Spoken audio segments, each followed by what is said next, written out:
Putri Aprilia dengan NIM 050213819246 dari kelas Teknik Pertanian 2019 Palembang.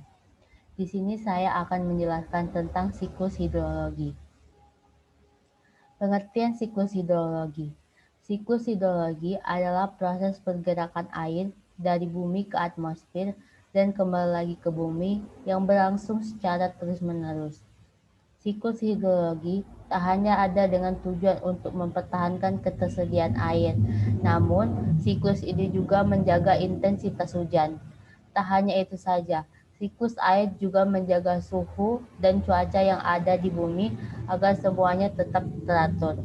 Siklus air juga akan membantu keseimbangan ekosistem yang ada di bumi, sehingga semua lingkup kehidupan akan berjalan tanpa hambatan. Macam-macam siklus hidrologi. Pertama, siklus hidrologi pendek. Siklus hidrologi pendek merupakan siklus hidrologi yang tidak mengalami proses adveksi.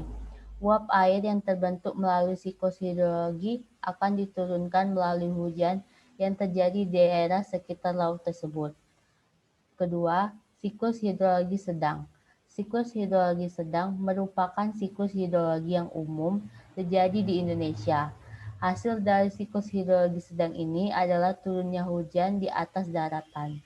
Hal ini karena proses adveksi akan membawa awan yang terbentuk ke atas daratan. Ketiga, siklus hidrologi panjang. Siklus hidrologi panjang merupakan siklus hidrologi yang umum terjadi di daerah beriklim subtropis atau di daerah pegunungan. Melalui siklus hidrologi panjang ini, hujan tidak langsung berbentuk air, namun turun dalam bentuk salju ataupun gletser terlebih dahulu. Selanjutnya, saya akan menjelaskan tentang proses siklus hidrologi. Proses pertama siklus hidrologi yaitu evaporasi, merupakan istilah lain dari penguapan.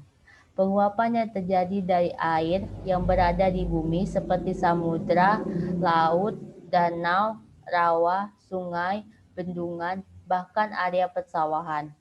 Semua air itu akan berubah menjadi uap air dan akan terangkat ke atmosfer.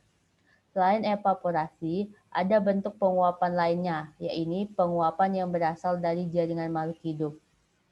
Penguapan yang terjadi di jaringan makhluk hidup ini disebut dengan transpirasi.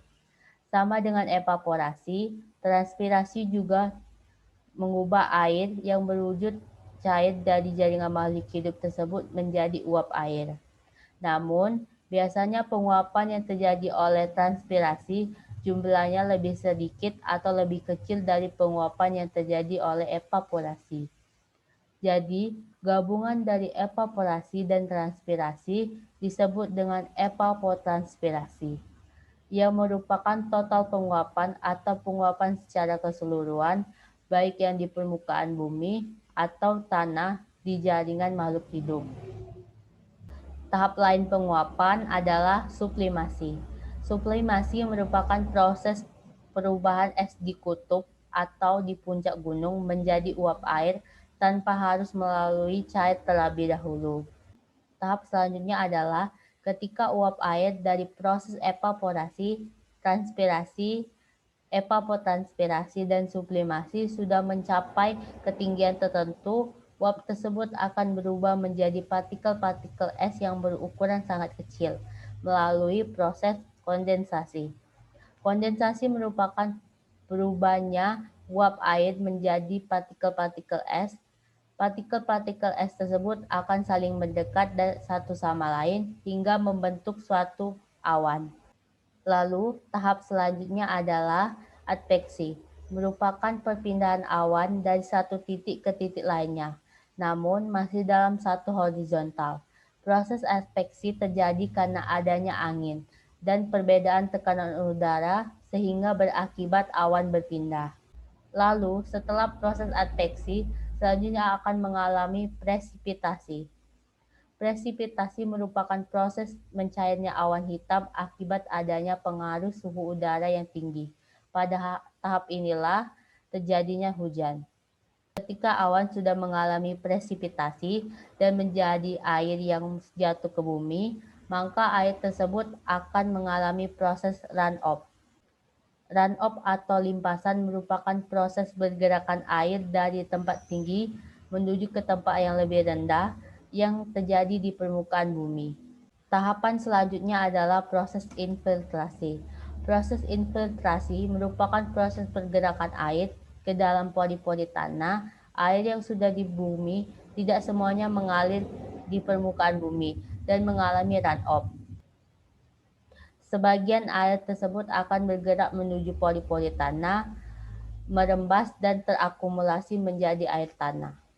Setelah air melewati proses runoff dan infiltrasi, kemudian air akan berkumpul kembali ke lautan dalam waktu yang berangsur-angsur. Air tersebut akan kembali mengalami siklus hidrologi yang baru. Itulah penjelasan dari saya tentang siklus hidrologi. Lebih dan kurang saya mohon maaf. Wabillahi taufiq walhidayah. Wassalamualaikum warahmatullahi wabarakatuh.